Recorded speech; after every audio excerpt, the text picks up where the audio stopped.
Regardez. La Noire, cet hôtel n'est pas une œuvre de bienfaisance, et si vous ne partez pas, c'est moi qui vais vous jeter dehors comme l'animal dégoûtant que vous êtes. L'homme cracha ces mots lorsqu'il vit entrer Adjoa, une femme noire, sans savoir que 9 minutes plus tard, elle aurait le pouvoir de les renvoyer tous. Devant un édifice majestueux de marbre blanc et de colonnes coloniales, un 4x4 noir s'arrêta. De celui-ci descendit une femme à la peau d'ébène profond, la tête haute et vêtue d'une longue robe vert émeraude qui lui caressait les chevilles. Tous les regards se posèrent sur elle. Elle n'était pas le type de cliente habituelle de cet endroit, ni par ses vêtements, ni par son attitude, mais par quelque chose qui n'avait pas besoin d'explication, la couleur de sa peau. Lorsqu'elle entra dans le hall, la réceptionniste, une jeune femme blanche aux ongles roses et au sourire commercial, la regarda s'approcher et immédiatement ce sourire disparut. « Bonjour mademoiselle, je cherche ma chambre.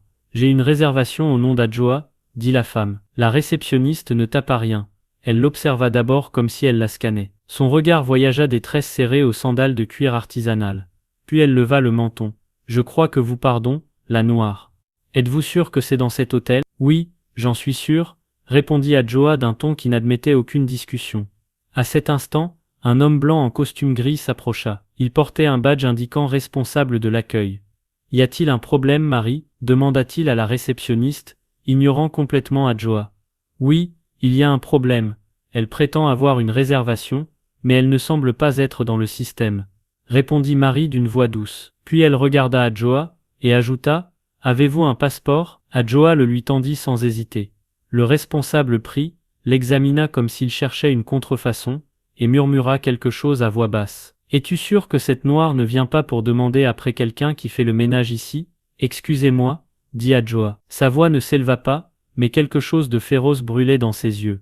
L'homme la regarda avec un sourire narquois. « C'est que nous n'avons pas l'habitude de recevoir des visites de votre espèce, » dit-il, insistant sur le mot espèce. Il regarda autour de lui, cherchant du soutien parmi les autres employés. « Je ne sais pas si vous me comprenez. » Un serveur rit doucement. Un autre employé murmura en français. « N'est-ce pas celle qui dansait au club d'à côté ? Ces sales noirs croient toujours pouvoir acheter de la classe avec une longue robe. » Malgré tout, Adjoa ne bougea pas. « Puis-je parler au gérant ?» demanda-t-elle. « Il est occupé, et je ne crois pas qu'il ait le temps pour ça, » répondit Marie en croisant les bras. « Peut-être que dans un autre type d'établissement, on pourrait vous aider. Il y en a un plus accessible à quelques rues d'ici, si vous voulez. » L'atmosphère était dense, les regards étaient des couteaux, le mépris n'était pas dissimulé, il faisait partie de l'air ambiant. Adjoa, cependant, ne se brisa pas. Elle regarda simplement sa montre 12h17. « Très bien, j'attendrai, » dit-elle, et elle s'assit. Le personnel l'observait du coin de l'œil. Le serveur murmura « Cet esclave a de la chance qu'on n'appelle pas la sécurité. » Pendant ce temps, les employés commencèrent à se rassembler derrière le comptoir, comme des hyènes confuses essayant de comprendre ce qui se passait. « Madame Adjoa, qu'est-ce que c'était ? Qui l'a appelé ?» demanda le gérant d'une voix hachée. Elle ne répondit pas. Elle ne le regarda même pas. Elle croisa simplement les jambes avec élégance et regarda à nouveau sa montre 12h27. Le responsable de l'accueil s'approcha d'elle à nouveau, mais son sourire avait muté en une expression sèche, presque hostile. « Madame, je suis désolé s'il y a eu un malentendu, mais nous suivons les protocoles ici. Et franchement, vous avez fait irruption dans l'hôtel avec une attitude suspecte, » dit-il d'un ton qu'il essayait de maintenir autoritaire. « Suspecte ?» répéta-t-elle avec un calme dangereux. « Pour avoir traversé le hall, ou pour exister ?» Il déglutit, mais ne recula pas. « Vous ne ressembliez pas à une cliente. Pas avec cet accent. Pas avec ce... » Il s'interrompit, gesticulant vaguement des mains. « Avec ce quoi ?» le défia-t-elle. Sa voix était douce, létale. « Assez !» cria alors Marie derrière le comptoir. « Nous n'avons pas besoin de ce spectacle. Ici, nous traitons tout le monde de la même manière. Mais il y a des apparences qui doivent être maintenues. » Apparence, Adjoa se tourna lentement vers elle, comme de refuser l'entrée à quelqu'un en raison de la couleur de sa peau, et de mentir ensuite en disant que c'est à cause de protocole. Marie serra les lèvres. Le serveur tenta d'intervenir. « Écoutez, la Noire, comprenez bien, cet endroit n'est pas pour vous. Les gens comme vous s'introduisent, prennent des photos dans le hall, prétendent appartenir à ce milieu, et disparaissent ensuite sans payer. » Les mots frappèrent Adjoa comme des lames, mais pas sur la peau, sur l'histoire, car elle avait déjà vu cela auparavant, dans des aéroports, des restaurants, des banques. Les langues changeaient, les visages, les façades, mais le mépris était toujours le même. Et pourtant, elle sourit, non pas parce que ça ne faisait pas mal, mais parce qu'il n'avait aucune idée à qui il parlait. Tout est enregistré, ajouta-t-elle, désignant du menton une caméra de sécurité juste au-dessus. Ça vous dérange que des gens comme moi soient filmés? Ah, s'il vous plaît, lâcha Marie en levant les mains. Cette dame vient juste provoquer pour avoir quelques likes. On en a déjà eu, le serveur hocha la tête, fier. Une fois il y en a une qui est venue, elle disait qu'elle était mannequin et s'est avérée être une prostituée. Elles se prennent toutes pour des reines quand elles mettent une longue robe. Adjoa serra les mains, sa mâchoire trembla un instant, mais elle ne parla pas. Pas encore. Puis, comme si l'univers avait décidé d'augmenter le volume du drame, deux nouveaux hommes entrèrent par la porte principale, en costume, écouteurs discrets aux oreilles, et porte-documents à la main. L'un d'eux, en la voyant, fit un léger signe de tête en signe de révérence. Les employés restèrent figés, et cela, demanda Marie. Sécurité externe, répondit Adjoa avec calme. Ils sont là pour moi. Pour vous, depuis quand? Commença à demander le responsable, mais le téléphone derrière le comptoir se mit à sonner avec insistance. La réceptionniste répondit, et dès qu'elle entendit la voix de l'autre côté, son visage perdit toute couleur. « J'ai gérant », balbutia-t-elle en tremblant. « C'est la centrale administrative. » Le gérant s'approcha, prit le téléphone, et son visage se transforma pendant qu'il écoutait. « Oui, bien sûr.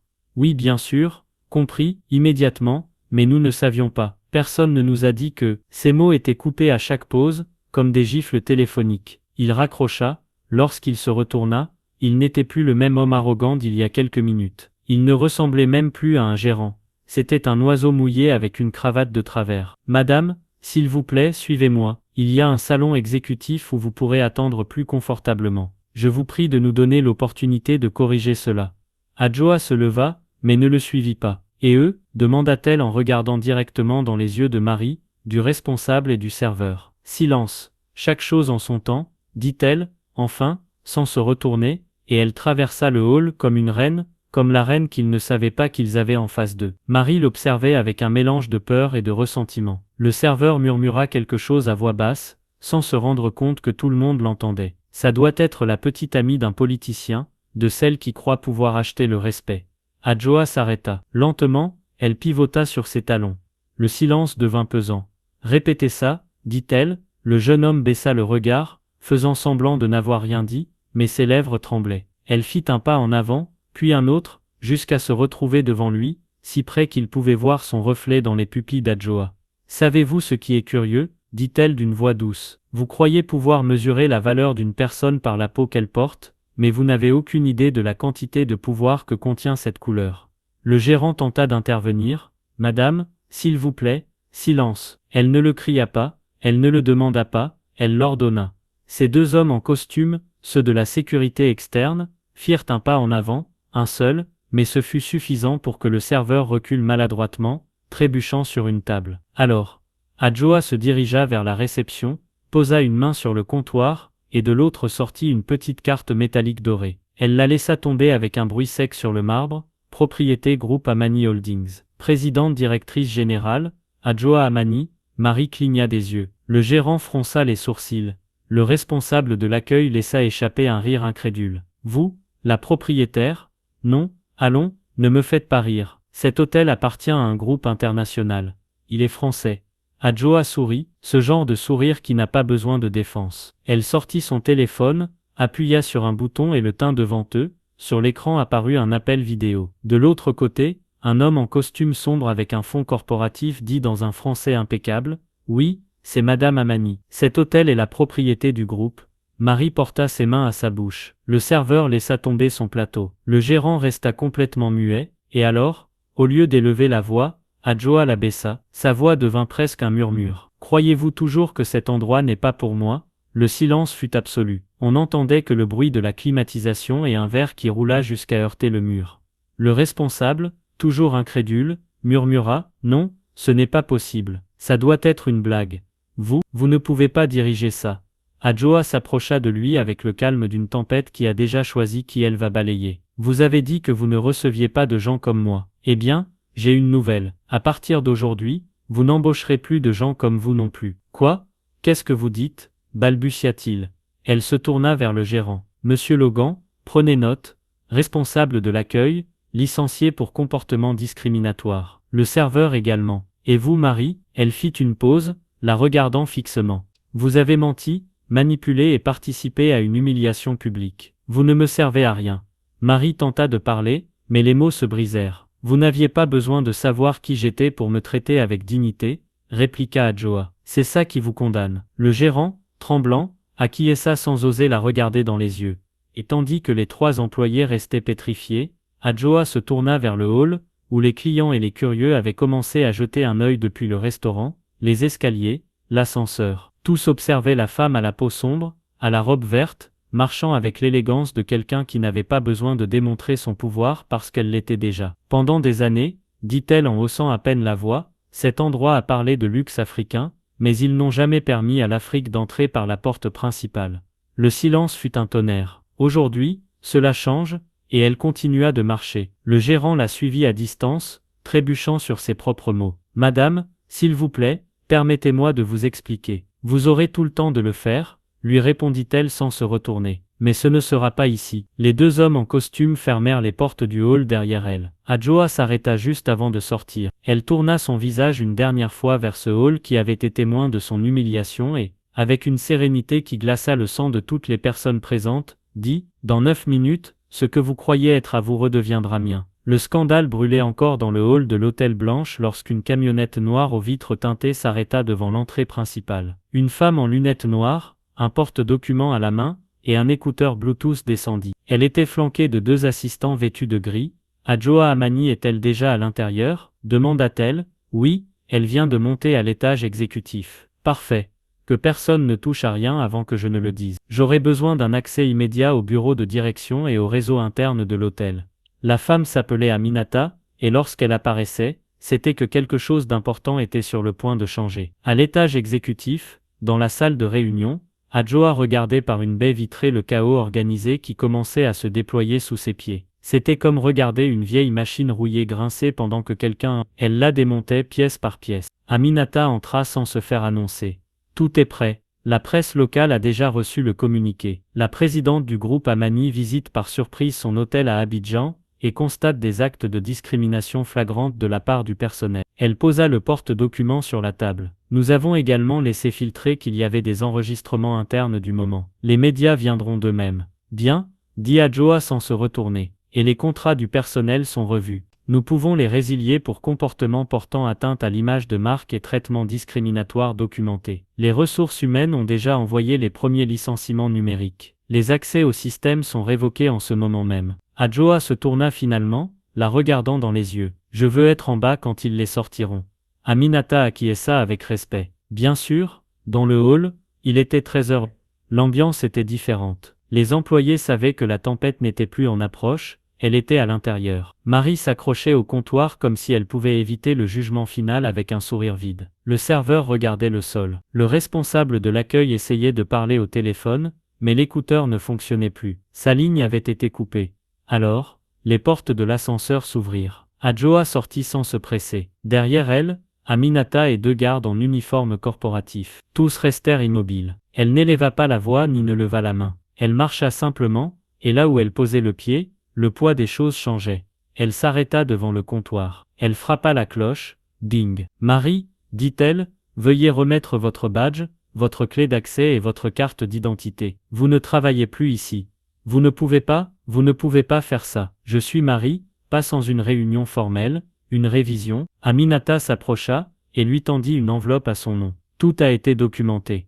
Vous pouvez faire appel si vous voulez, à la même personne que vous venez de discriminer il y a 45 minutes. » Marie éclata en sanglots, mais ce n'était plus important. « Et vous ?» Adjoa se tourna vers le serveur. « S'il vous plaît, j'ai 2 enfants. » Ce n'était qu'un commentaire, c'était de la violence. « Et vous l'avez dit avec l'assurance de quelqu'un qui pensait que je n'étais personne. » Elle le regarda dans les yeux. « Maintenant vous saurez ce que ça fait d'être invisible. » Le responsable de l'accueil essayait encore de sauver sa peau. « Madame Amani, cet hôtel a des standards, des protocoles, des codes d'image. J'essayais juste de protéger sa réputation, en la protégeant de sa propre fondatrice. » Il resta sans voix. « Votre arrogance vous a empêché de voir que la femme que vous traitiez de suspecte est sur chaque mur de cet édifice. Mes designs sont dans le marbre, dans les lampes, dans les uniformes. Je suis la réputation de cet endroit. » Et d'une voix plus basse, comme une punition chuchotée, « Vous êtes viré. » Aminata prit note, les gardes avancèrent, non pas avec violence, mais avec ordre, avec justice. Pendant ce temps,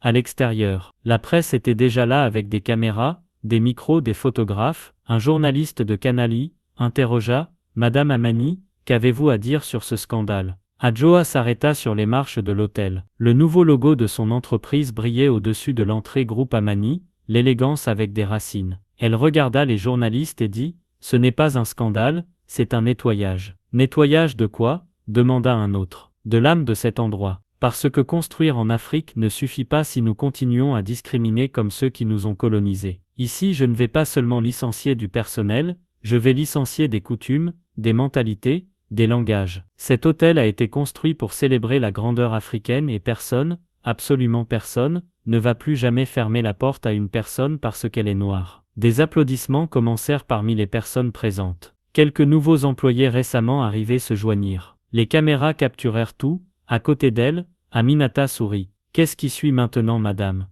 Adjoa descendit les escaliers. « Maintenant nous ouvrons l'hôtel. Si vous avez aimé cette vidéo, vous devez voir celle-ci où un raciste l'a attaqué devant tout le monde. Ce qui s'est passé ensuite l'a détruit. Cliquez maintenant et on se retrouve là-bas. Nous voulons également savoir d'où vous nous regardez. Laissez-nous un commentaire en mentionnant votre pays. N'oubliez pas de vous abonner et de laisser votre like.